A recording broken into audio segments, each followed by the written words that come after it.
The story takes place in a prison where all the inmates are forced to get out of their cells for mealtime. Igir, one of the prisoners, is unsure why and when he was brought to this place, and judging by his physique, he figures that he's pretty young. In the dining hall, Igir quietly enjoys his meal when out of nowhere, a pretty chick appears and compliments Igir for completely destroying his opponent in the last match. However, Igir, unsure, asks who she is, and when she tries to remind him by telling him her name, Igir asks her not to, as he doesn't care about other people's names. Suddenly, one of the guards orders the inmates to take a bath afterward, while asking Igir to get ready for his match at once. Just as he is about to head out, she tells him not to die, causing him to think how the outcome of a battle is unknown until the end. At this point, Igir is well aware that this place was made to gather young males and females for entertainment, whether it be being touched by freaks or made to fight each other. After grabbing his weapon, Igir steps into the arena, and the announcer with 2 hot baddies in his arms mentions that Igir will be competing in sword skills with his opponent. Before long, his opponent, named Ashmat, enters the arena as well. Without wasting any time, he dashes towards Igir, and with a single strike, Igir cuts his arm off. All the spectators start cheering for Igir and telling him to eliminate him. As expected, Igir beheads his opponent and starts heading back, only to be told by the guards that it's not over yet. After that, another opponent appears who seems to be clearly shaking in fear with tears running down his face. That guy starts his mindless yap session that Igir fails to understand, but after noticing his body language, he figures that he is that boy's family. It is announced that Igir's new opponent, Doyle, is a knight in training, which causes Igir to realize that he must be pretty strong. With that being said, the duel begins and Doyle charges Igir, but Igir manages to dodge all his advances. Impressed, Doyle mentions that Igir's speed is not normal and manages to dodge one of Igir's strikes. Seeing an opening, Doyle tries counter-attacking, but Igir easily predicts his move and disarms Doyle of his shield. Doyle is impressed by this move, but at the same time, is confident that he can now take Igir on. With that being said, he dashes towards Igir, but ends up moving back in the last second, thinking that he dodged the attack. But just then, his body splits in half perfectly like a Kit Kat, and Igir is deemed to be the victor. One of the people watching examines Igir moves and realizes that he stepped closer at the last second, which makes him believe that Igir has much better eyes than the average person. Finally, Igir is heading back to his cell, but gets told by one of the guards that their master is calling for him. After appearing in front of their master, he is told about Medil, a fine-looking maiden who seems to be interested in him after watching his previous match. She then begins touching his muscles, but gets interrupted by the master, who wants to discuss the price first. As they start their negotiations, the master orders Igir to take off his clothes. Without any hesitation, Igir proudly reveals his tool, making Medil both impressed and flustered. While she begins taking a closer look at his magic wand, the other guards bring a sword. Their master then tells Igir to take the sword and show his body to Medil, but as soon as he gets his hands on the sword, Igir beheads the guard standing next to him. As both the master and Medil look at him in shock, Igir reminds them of their mistake of giving him a sword after he survived in that place for so long on the verge of death. After that, he goes on to eliminate the other guards and eventually stabs Medil in the guts as well. Terrified, the master asks if Igir holds a grudge against him, and Igir refuses, telling the master that he normally wants to win every fight, which is why he wants to see how he can win in a fight trying to escape. After sending the master to the netherworld, he continues making his way towards the exit by eliminating all the guards in his way. While passing through the cells, he notices that girl from before, telling him that he'll have a better chance of escaping if he sets everyone loose. Surprisingly, he listens to her, and before long, they all manage to step outside. Telling Igir that she wants to look for a city, she asks about his plans, to which Igir replies that he can now be anything he wants. Sometime later, a group of bandits threaten some knights to hand over the money and the pretty girl, but the knights are confident that they won't let themselves be outdone by such filthy beings. Soon after, one of the bandits tries attacking the knights, but easily gets dealt with. Seeing this, the other knights start charging as well and eliminate one more bandit, causing others to get a bit cautious. Now confident, the knight questions if they want to continue this fight, causing the bandit leader to ask Igir for help. With that being said, Igir emerges out of nowhere, telling the bandit leader not to yell so loudly as he has been hungover for 2 days. The knight sees Igir as a kid and questions if he is being threatened by the bandits. Igir gets shocked to hear this, but knowing that he doesn't need to explain, he dashes forward and brings the knight to the ground with a single strike. Afterward, he takes care of that knight, and just like that, the other knights are defeated as well. Following that, the bandits expose the goodies of that girl, telling Igir that he can do that girl first as a reward, but he refuses, advising them to shut her mouth while doing the deed. Igir goes away to rest for a while and remembers how he joined a group of mercenaries after escaping the prison half a year ago. Later that day, one of the bandits asks his boss if they are going to attack the caravan, to which he agrees, saying that a caravan of that scale will allow them to catch several women and alcohol. This makes the bandit wonder if they can even catch up to them, and the leader replies that they won't be taking the highway, but a shortcut through the forest. With that being said, they all are making their way through the forest, discussing various rumors about how dangerous the forest is, only to be told by their leader not to believe in such rumors. Just then, one of his men comes running and informs the leader about a house with a single woman living inside. After confirming that he is not mistaking a tree for a girl, the leader tells him to take their group to that house. Upon arrival, all of them are shocked to see a well-established house in the middle of the forest. The whole group ends up surrounding that house, and before long, a gorgeous-looking girl steps outside, greeting the group of bandits, making even someone like Aegir blush. She apologizes for not greeting them properly as her frail body cannot step into the sun. Seeing how that girl is a solid 10, the leader barges into her house along with Aegir. She lets them know that she can't afford such hospitality, considering it's a single woman house, to which the bandit leader replies that looking at a woman like her is the best hospitality. He then asks for her name while coping a feel of those planets on her chest, and that girl introduces herself as Lucy Yuktavania. Hearing a family name surprises the bandits, but gets told by her to just call her Lucy. While the bandit leader makes his move on Lucy, Aegir notices that there's not a single candle in the house, causing him to think if she lives in total darkness. After thoroughly examining her cakes, the leader decides to make her his woman, and when Lucy argues that she wants to protect this house, he mentions that he'll burn the house and drag her outside if she doesn't listen. Ultimately, she agrees to let them hit one by one as she doesn't like being treated roughly, and the bandit leader ends up agreeing. Following that, everyone steps outside except the bandit leader and discusses how they can't wait for their turn. One of them hears the noises coming from the house and comments that she is being dominated pretty hard. Suddenly, the door opens and the bandit leader comes out running, looking like a corpse, only to fall onto the ground and pass away. All the other bandits along with Aegir take on their weapon and watch as Lucy comes out completely exposed with blood dripping from her mouth. Without wasting any time, the other bandit tries attacking her, but she grabs his spears with the tip of her fingers and easily takes his life. Aegir realizes that she doesn't seem like a normal person while simultaneously, the others attack her with crossbows. However, she manages to catch all the arrows except one that ends up popping one of the milk balloons. But to their surprise, her wound heals in a matter of seconds, making them wonder what kind of monster she is. Lucy then continues dealing with all the other bandits without breaking a sweat until Aegir jumps at her with his sword in hand and breaks the shade protecting her from the sun, knowing that vampires are weak against sunlight. As soon as sunlight falls on her body, Lucy starts screaming in pain, but it doesn't seem to affect her much, and instead, Lucy questions Aegir why he destroyed her beautiful house. This ends up making her even more furious, and with one of her powers, she makes everyone scream in pain along with Aegir, who can't breathe and falls to the ground. His body starts feeling stiff, and all the negative emotions start raging like a boiling pot. But before long, he starts getting used to this and manages to get back up. Lucy is surprised to see him free himself from her power, to which Aegir replies that he has seen so much negative stuff that it doesn't affect him anymore. Hearing this annoys Lucy, who mentions that it's not something young people like him are accustomed to. Aegir also notices her aura changing, which makes him ask if she's not angry anymore. But Lucy disagrees, telling him that he destroyed her beautiful house, and Aegir replies that he won't harm it anymore if she lets him go. However, she refuses, knowing that it'll be a pain to clean up all the mess by herself, and agrees to let him live if he agrees to her conditions. Lucy's first condition is to repair her house, the second is to dispose of the corpses, and the third is to let her suck his blood. Aegir mentions that he'll be sucked dry and die, but Lucy reassures him that she'll only drink once every 10 days. Aegir argues that it's impossible as it takes 2 days for a one-way trip from the nearest city. Hearing this makes Lucy believe that Aegir misunderstood her and lets him know that he will be living with her from now on. Furthermore, Lucy mentions that Aegir looked quite tempting the first time she saw him and can tell that he's a virgin from the scent coming from him. Right now, she has a few lessons she wants to teach him herself. Additionally, she can't understand how a boy this young could be this composed after witnessing a massacre, and figures that he must have endured a lot. While burying him in her jugs, she thinks that Aegir lacks common sense and decides to let him take a rest after all that action. Lucy further tells him that blood-sucking and lustful urges are connected and asks him to embrace her. She then decides to turn him into a man and runs towards her house while carrying him with one hand.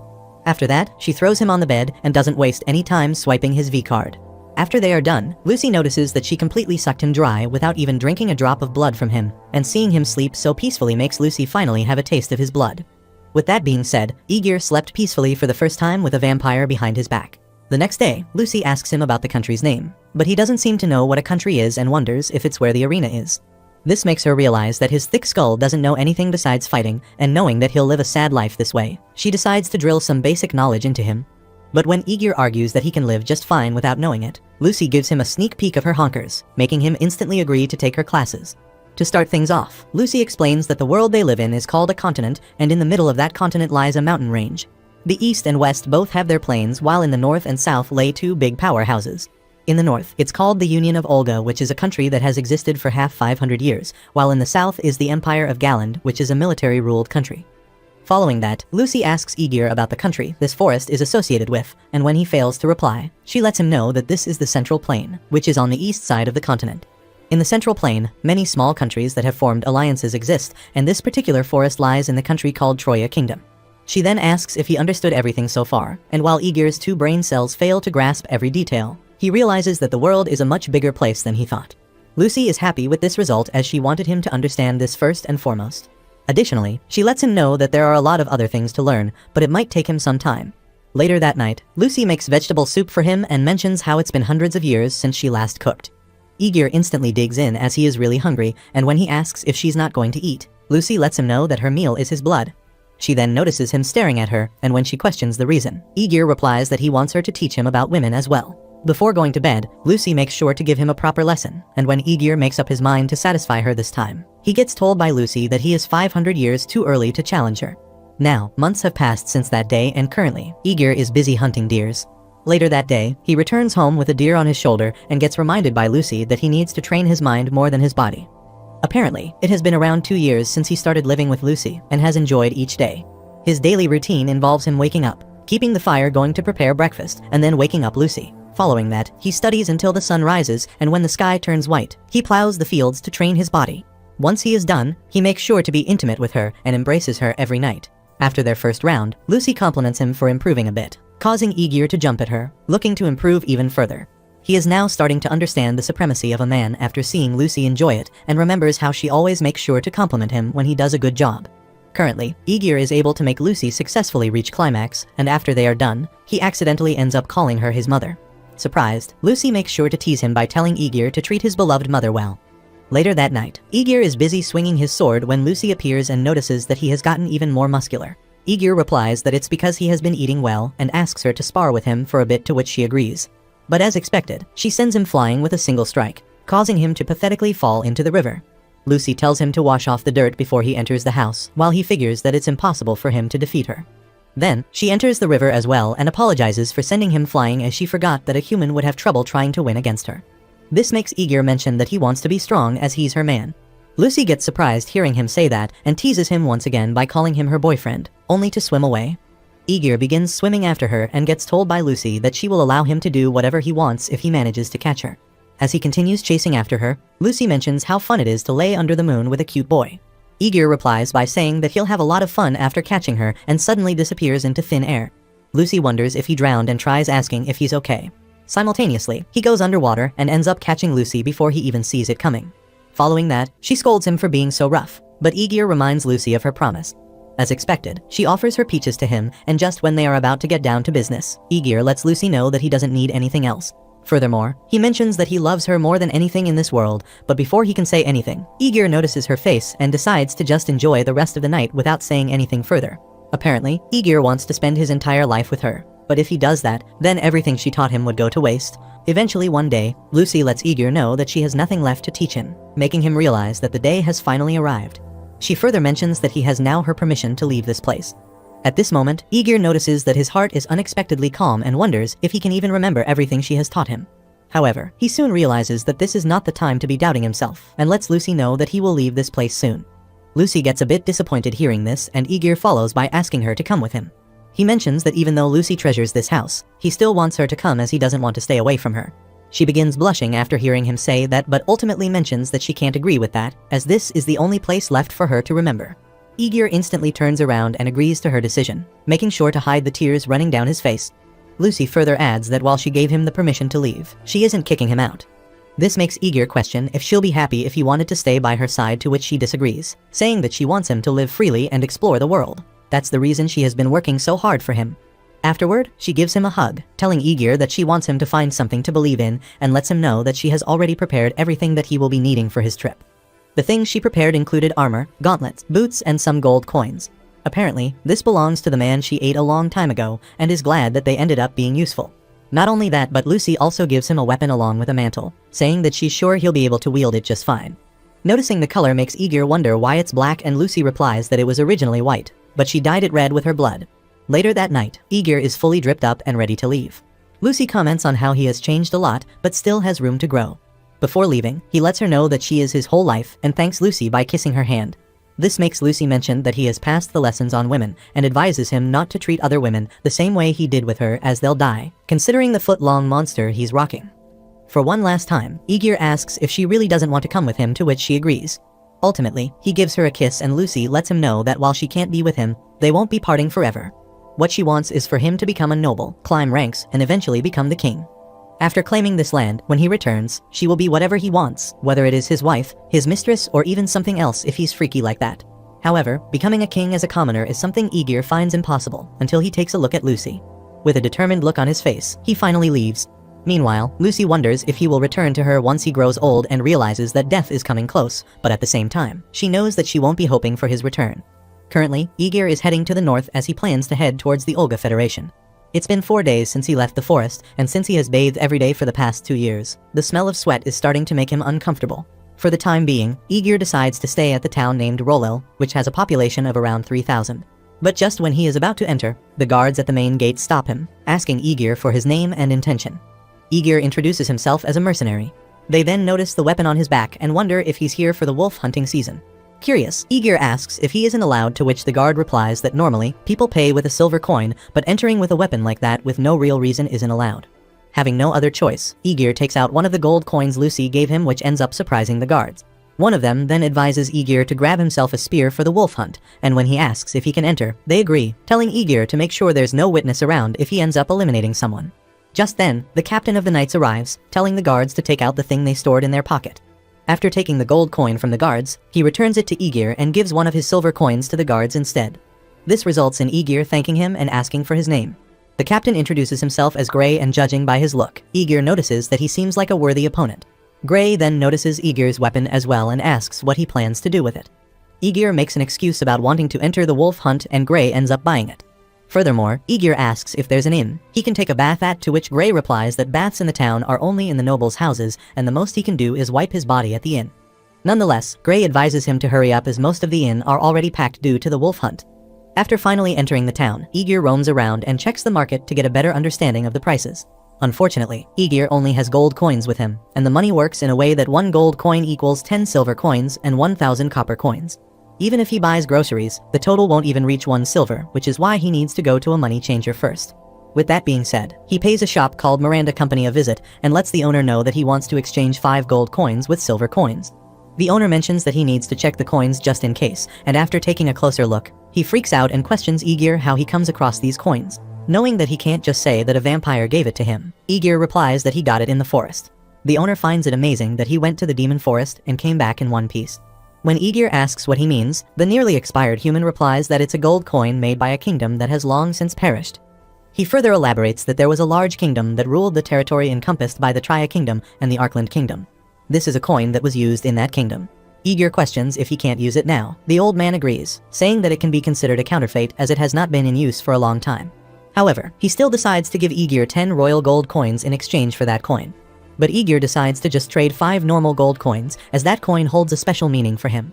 Before leaving the shop, Aegir questions the old man about the name of that kingdom he mentioned, to which he replies that the name is Yuktavania Kingdom. Aegir gets shocked to hear this as he remembers that Lucy's last name is Yuktavania. Seeing the look on his face, the old man asks if something's wrong and Aegir replies that he is even more determined now. He has now decided that no matter how many years it takes, he will become the king and return to her. Later that day, Aegir visits an inn named Little Bird Bowen and asks the waitress if they have warm water to wash with. She agrees, saying that it will cost him a bit extra. After Aegir agrees, the girl mentions that it will cost him 45 coppers for a night, letting him know that they have increased the prices due to the hunting season. After seeing him write his name on the register, she compliments his handwriting, reminding Aegir of the brutal training Lucy made him go through.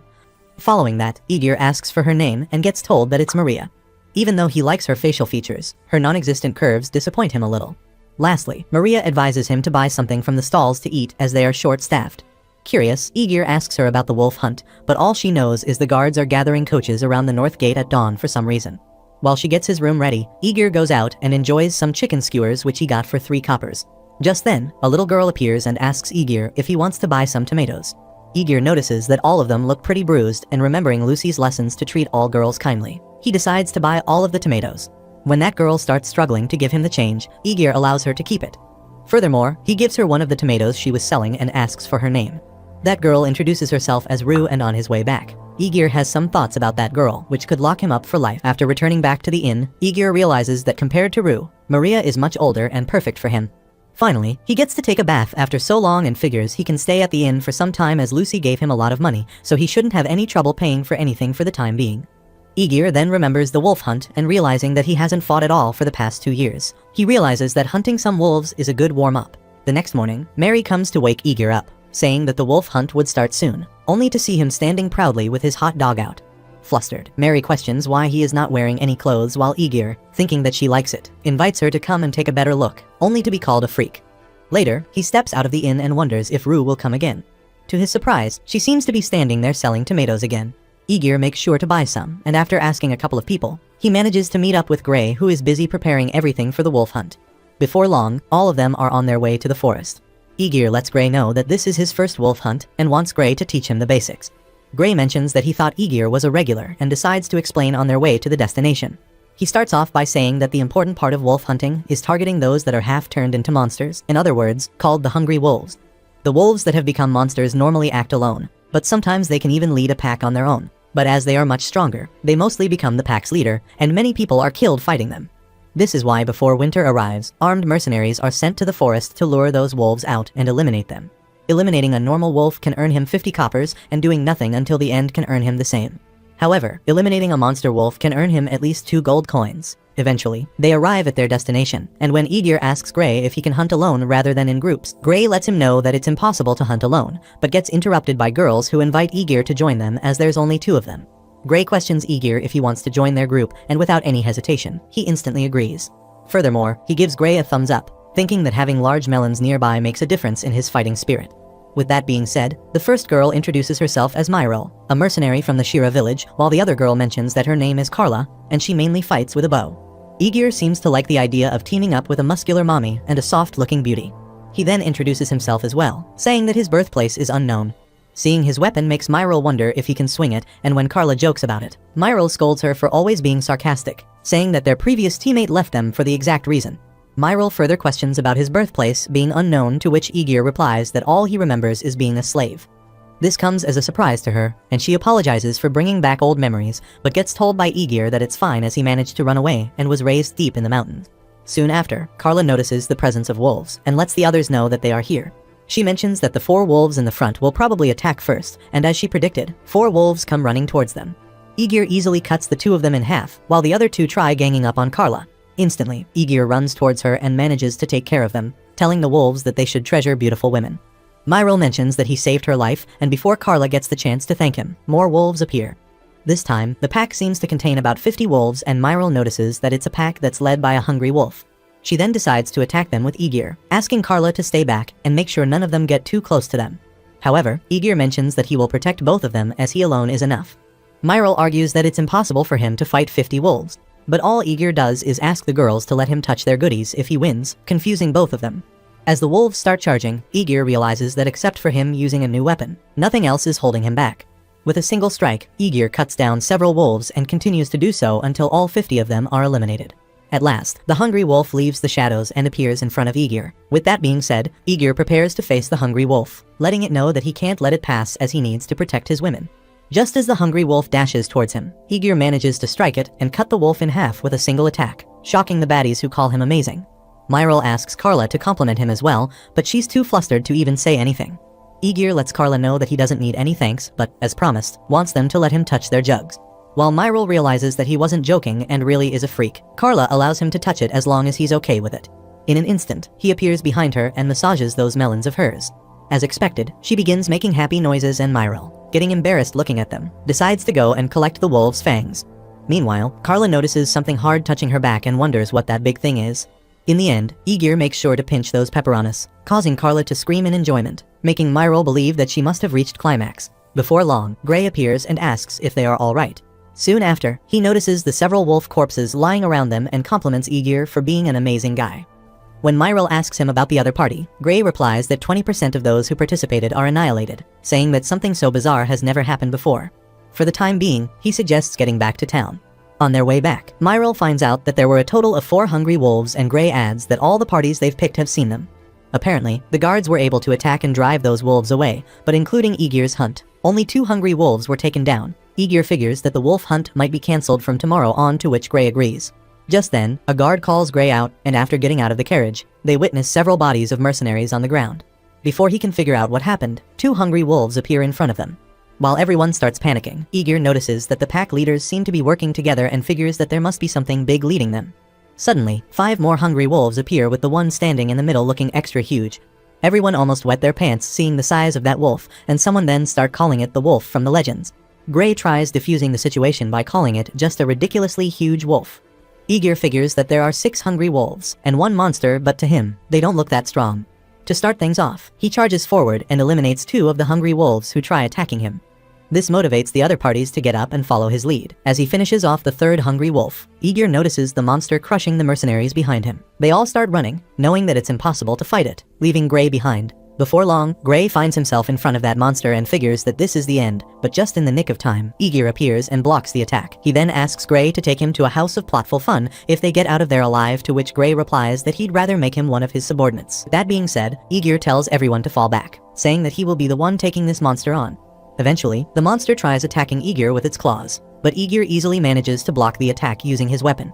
However, the monster doesn't stop there and continues attacking, and as expected, Igor dodges each and every single one of those attacks. Seeing this battle makes the other mercenaries compliment Igor along with Myril, who can't believe that Igor is taking no damage even though he is being counterattacked. Ultimately, the monster tries intimidating Igor by letting out a loud growl. Igor figures that it's trying to catch him by surprise, totally aware that he was actually waiting for this moment. With that being said, he manages to land a strike on the monster's head, but fails to break through its tough skull. This allows the monster to successfully counterattack and pin Igor down to the ground. Seeing the girls come to help him out, Igor realizes that he can't let them worry as he plans to share his bed with them. To get himself out of this situation, he lands a few punches on the monster's mouth, and after managing to lift the monster up, he slams it onto the ground, surprising everyone along with the monster. After praising the monster for carrying more weight than his lust drive, Igor finally ends its life. While the others are shocked, Carla gives Igor a hug, letting him know that he's unexpectedly strong. On their way back to the town, Igor mentions that he will be heading back to his inn, causing Carla to mention that they will be renting some rooms at his inn as well. Back at the inn, Maria welcomes Igor, asking him about the hunt, only to witness several other mercenaries tagging along. Following that, they all have a great time drinking, and Rue ends up selling some of her tomatoes as well. Later that night, Igor gets out of the bath and hears someone knocking on the door. To his surprise, it's Carla who asks if it's okay for her to come in. The next morning, Gray appears in front of the inn, telling Igor that they need to go to the guard's headquarters. Apparently, some people want to ask him some questions, and because Carla ended up having too much fun, Myril is the one joining them.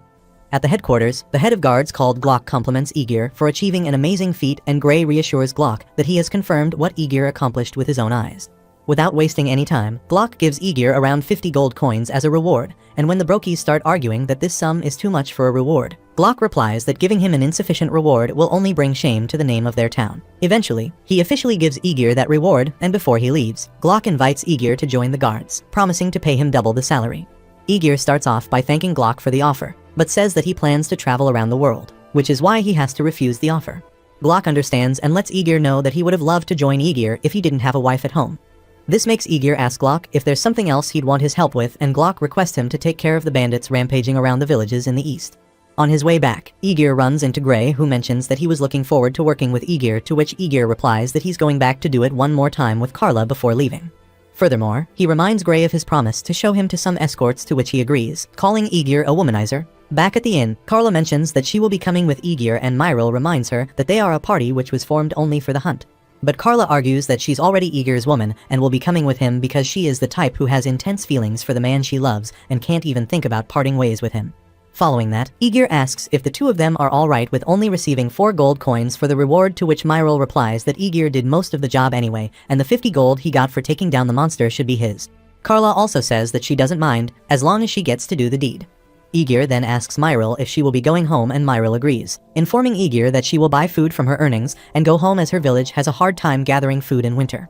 This reminds Igor that the bandits are in the same area as her village and suggests him and Carla tagging along with her so they can take down the bandits together. Myril seems to like this idea and lets him know that it'll take 4 days on foot. Now that it's decided, Myril decides to go and buy some food while the two of them decide to do it again and start sucking the life out of each other. However, they get interrupted by Myril, who reminds Carla that she needs to replenish her arrows, and Igor that he should buy a horse to ride it. With that being said, the two of them pay a visit to the old man, who has already heard rumors about Igor receiving a reward for his military service. Igor then lets him know that he's looking to buy some knives made out of steel. Meanwhile, Carla suggests that they should also buy some medicine, and when the old man tries warning him about how much medicines cost, Aegir replies that the price doesn't matter to a man as loaded as him. In the end, Aegir ends up buying the Necule ointment that works wonders in healing wounds. Furthermore, Carla asks Aegir to buy the bottle with a questionable shape and doesn't elaborate on the need for it. The old man explains that it's a contraception and conveys a special meaning when it's given from a man to a woman. The special meaning is that the relationship between them will be totally physical, and that she should use it to prepare her body. Hearing this makes Aegir wonder if Carla is satisfied with being just his mistress. Nonetheless, he ends up giving that bottle to her, and with a big smile on her face, Carla gladly accepts this present. After they are done buying everything they need, Aegir suggests going to see some horses, and the old man informs him that their store sells horses as well. With that being said, the two of them pay a visit to the farm where the horses are present. Taking a better look at those horses makes Aegir believe that they are living with no spirits, and before long, he picks a quite menacing-looking horse. The old man informs him that even though that horse is 3 years old, no guard has been able to ride it successfully. However, Aegir finds its violent nature pretty interesting and ends up walking towards that particular horse. After an intense stare down between Aegir and the horse, he realizes that the horse is definitely bothered by something. Suddenly, an idea pops into his mind and Aegir asks Carla to try riding the horse. The old man begins to panic, but to his surprise, Carla manages to get on its back without any difficulty and rides it like it's a usual horse. After that, Aegir decides to give it a go and asks the old man to put the stirrups and reins on the horse since it's first time. Even after Aegir gets on top of the horse, it doesn't do anything unusual and behaves like an ordinary horse. Aegir finds horse riding pretty useful and asks for the price. The old man decides to set a price after the breeder confirms something for him. After Aegir's turn is complete, the breeder tries climbing on the horse but gets kicked instead. Confused, the old man questions Aegir how he managed to tame that horse when he has no past experience. Aegir replies that he knows that causes him to be violent and elaborates that it doesn't like being mounted by men, as that horse enjoys having Carla's chest pressing against him. This comes as a shock to both of them, and when the old man inquires why the horse let Aegir ride, Aegir mentions that he promised the horse to let Carla ride him every day if he buys him. Later that day, he returns to the inn with that horse in hand. Maria asks if he has decided on a name for that horse, and when Aegir disagrees, Maria insists on naming it Schwarz and Aegir can't help but agree to her demands. Later that night, Maria informs Aegir that his current lodging expires soon, asking if he wants to extend it. This makes him realize that he hasn't informed Maria yet, and lets her know that he will be leaving tomorrow morning. This comes as a shock to Maria, and she walks away without saying anything. Just then, Rue appears and asks Aegir to take her along if he is headed towards the east. Apparently, she came from that area, but it's too dangerous for her to go alone. As the wolf hunt is over, there are only a few caravans around. Aegir figures that she came to this town by a caravan and asks if he has a family there, to which Rue replies that her sister and mother live there. Ultimately, Aegir agrees to bring her along, saying that it's a man's duty to escort a little girl to meet her mother. After showing her gratitude, Rue runs away, leaving Aegir behind, who wonders if he should ask Carla to try some new positions. Sadly, Myril forces Carla to rest instead of going to the pound town as they have a trip tomorrow. Having no other choice, Aegir decides to sleep alone, but when he hears some footsteps approaching, he instantly wakes up, only to find Maria standing in front of him. She mentions that she wanted to talk to him considering how Aegir would be leaving this place soon. Maria further adds that many people have stayed at the inn, but there's something special about Aegir. She believes that she is attracted to him and wants him to embrace her. Aegir figures that it's only natural as she saw his tool, and when Maria argues that Carla is his lover, Aegir disagrees. Even though Maria came to his room on her own, she began feeling bad for Carla. The next morning, Rue ends up joining Aegir, who makes sure to greet her. Myril tells Rue not to fall behind, while Carla mentions that it wouldn't even matter to her. This makes Aegir believe that while Myril won't ever abandon Rue, Carla wouldn't think twice leaving her behind. After that, he notices Maria waiting to see him off, and makes sure to give her a kiss, promising to come back one day. With that being said, they finally start their journey towards the east. After some time, he notices that Rue seems to be having a hard time keeping up with them, and decides to make her ride the horse. Being a peasant all her life, Rue starts panicking and mentions that she's alright with being dragged along by a rope, but gets told by Myril that it'll look more like a kidnapping that way. Carla then notices that Schwarz is not acting completely fine, causing Aegir to call him a lewd horse, wondering who he takes after. That night, Myril asks Rue to sleep with her instead. At some point, she wakes up to some weird noises, only to later realize what the origin of that noise is. The next day, Myril notices something at a distance, and when Aegir asks Carla about it, she lets him know that they are probably people. Aegir then asks Carla and Myril to be on the lookout and decides to go to the hilltop and hold those people, as it'll be bad if they start shooting arrows. With that being said, he tells Schwarz to run at full speed and gets surprised by how fast this lust-driven horse can go. Eventually, Aegir manages to find them and starts running towards them at full speed. Soon after, the bandits also notice Aegir approaching them, and when he questions the reason they are following them, the bandits tell Aegir to leave his luggage and women behind. As expected, Aegir refuses, followed by him taking out his weapon, and the horse gets furious at the bandits for wanting to have his women as well. Judging from their equipment, Aegir figures that they all are farmers, and just as the bandits try attacking him, saying that a single rider can't do anything, Aegir cuts 3 of their arms with a single strike. Witnessing Aegir's overwhelming power, the leader of the group tries to flee, but Aegir tells Schwarz to run after him and eventually manages to deal with him for good. Now that the leader is defeated, Aegir tells the other bandits to run away or they might end up like him, causing them to run away without looking back. While Aegir starts thinking how those bandits should have some guts, Schwarz shifts his attention to the ladies who seem to be fighting a group of bandits as well. However, Myril easily manages to deal with those weaklings, and when one of the bandits try attacking her from behind, Carla takes care of him by shooting an arrow at his eye. Concurrently, Aegir appears like a white knight and beheads one of the bandits, followed by Schwarz crushing another one of them under its hoof. Seeing their numbers, Aegir realizes that there are about 10 archers among them, and after asking the girls to take care of Rue, he charges them. Before the bandits even get the chance to react, he swipes most of them with the help of Schwarz, shocking both the maidens and the remaining bandits. He again tells them to surrender, and all the remaining bandits end up running for their lives. Now that the battle is over, Aegir realizes that they will need to clear the corpses and thinks how Schwarz runs pretty fast for a horse that's a womanizer. To his surprise, Schwarz ends up biting his hand, causing the 2 of them to start fighting, making Myril ask them to be quiet as Rue is frozen in shock. Before long, they arrive at Myril's village, and after they enter her house, everyone gets shocked seeing the amount of food she brought along. Before long, the chief of the village appears and thanks Aegir for dealing with all the bandits. Furthermore, the chief lets him know that their village doesn't have much to give him in return, as they are all quite broke these days. Luckily, Aegir lets them know that feeding his horse and giving him a house to crash into would be enough. The chief instantly accepts this before Aegir asks for anything else, which makes Aegir realize that the chief was worried because he didn't have much to offer. After asking the villagers to prepare a feast for Aegir, the chief lets Aegir know that he can arrange a harem for him tonight if he desires. The thought of doing it with a harem overjoys Aegir, and when the chief asks him to compensate those girls, he agrees to hand over about 2 silver coins per night. Aegir then asks the chief to send any number of girls who will agree to sleep with him, telling the chief to consider their age. When the chief questions if he likes the young ones, Aegir reassures him that he only wants adult women. During dinner, Aegir informs Carla about it, and she decides to join this group project as well. Later that night, 5 girls appear in his room and compliment Aegir's body, figuring that he must last long considering that he's the one who asked for them. Without any hesitation, Aegir agrees, telling them that he will take turns with each of them, and with that being said, the party begins. On the other hand, one of them farmers runs to his leader who decides to avenge her comrades who lost their lives. Before long, Aegir is finally done satisfying every single one of them and goes outside to drink some well water. There, he runs into Myril who questions if he's already done, to which Aegir agrees, saying that the girls are currently taking a break. She figures that there'll be a lot of Aegir juniors running around in the village by next year.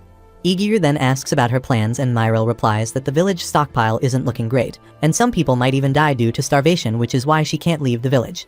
Aegir then pins her against the tree, letting her know that she's a beautiful woman. Myril questions what he's trying to do, reminding Aegir that he already did it with 6 women just now.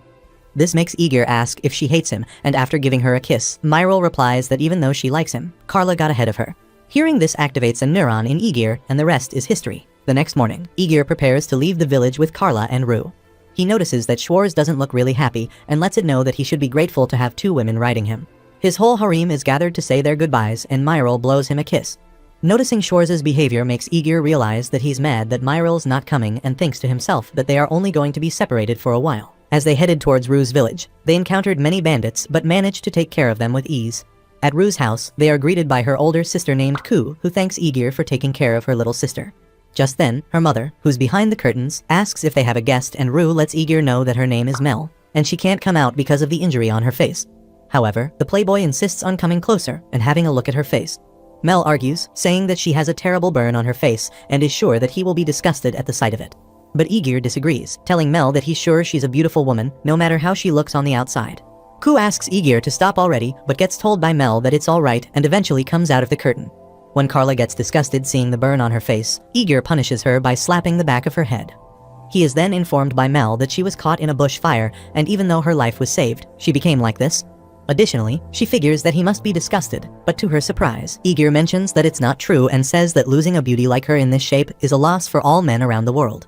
Knowing that she's still a really pretty woman, Aegir takes out the ointment he bought from the old man's store. While the ointment works well for burns, Mel comments on how she can't imagine him giving it to her without wanting anything in return. Ku starts freaking out, thinking that he might come for them, and Mel requests Aegir to just accept her body. Aegir reassures Mel that he was aiming for her from the start and asks her about her husband. Mel replies that he kicked the bucket 10 years ago, which makes Aegir ask Mel to love her as her woman for 10 days if she retains her former beauty, promising to work hard to make her fall for him. Mel gets impressed with Aegir's decision to sleep with a woman like her who's past her prime and ends up accepting his offer. After that, Mel takes off her clothes and reveals her body, which has a terrible burn scar covering half of it. Aegir notices that her right hand is in a pretty bad state, and no matter how good the healing medicine is, it won't be returning to its original state. The only way left to get it back is to use a knife to separate the stuck fingers. Ku freaks out hearing the word knife and questions Aegir what he plans to do with her mother. However, Mel allows Aegir to do what he needs to, and after telling Carla to take the girls outside, Aegir warns Mel that it's going to hurt a lot. Mel lets him know that she's not really good with pain and asks Aegir not to get upset seeing her act like a little wimp. With that being said, he gives her a stick to bite onto and ultimately begins cutting through her fingers. Mel's screams can be heard outside the house where her daughters are praying for their mother's safety. After countless feints and 3 incontinences, all of her fingers were successfully separated. Following that, Aegir gives her the ointment, informing Mel that the bleeding will stop immediately after applying it and hopes that her scars will be much better tomorrow. The next morning, Mel wakes up to find herself in a much better state, and Aegir believes that they will get even better with time. In this way, the treatment continued for the next few days. There were times when Aegir had to take care of her, but saw Ku already doing her best to help her mother out.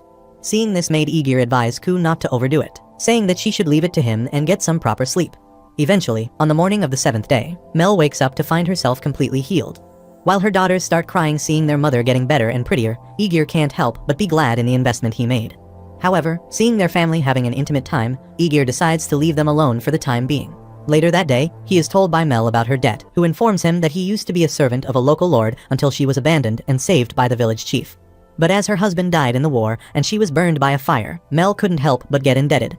Curious, Aegir asks if she can satisfy him with her body if he pays it back, to which Ku agrees, telling Aegir that she's prepared for it. With that being said, Aegir reassures them to leave everything to him and lets the loan sharks know that he will be paying off the debt.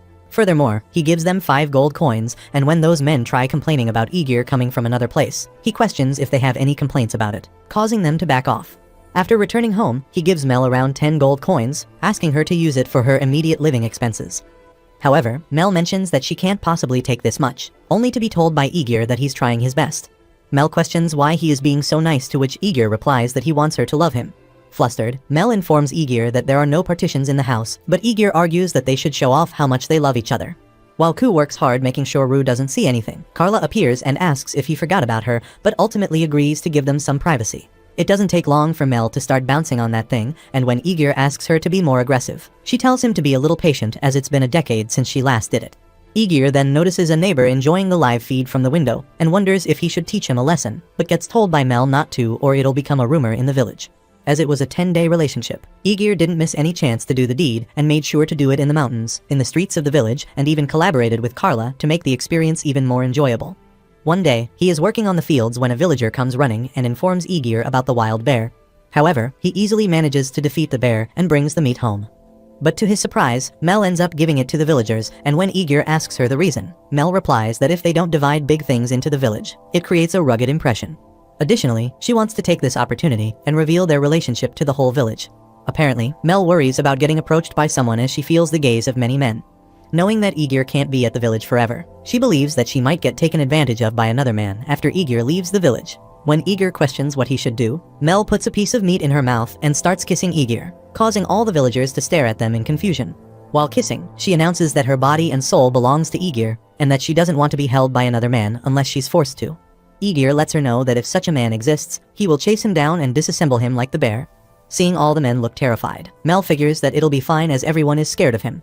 Just then, one of the villagers appears and tells Aegir that Mel seems to be having a hard time considering how intense their bedroom activities are. However, Mel reassures her that it's not true as all 3 of them are loved at the same time. Aegir yells at her for saying that he loves the little ones as that's immoral, to which Mel replies that maybe Ku and Rue will be safe if he did.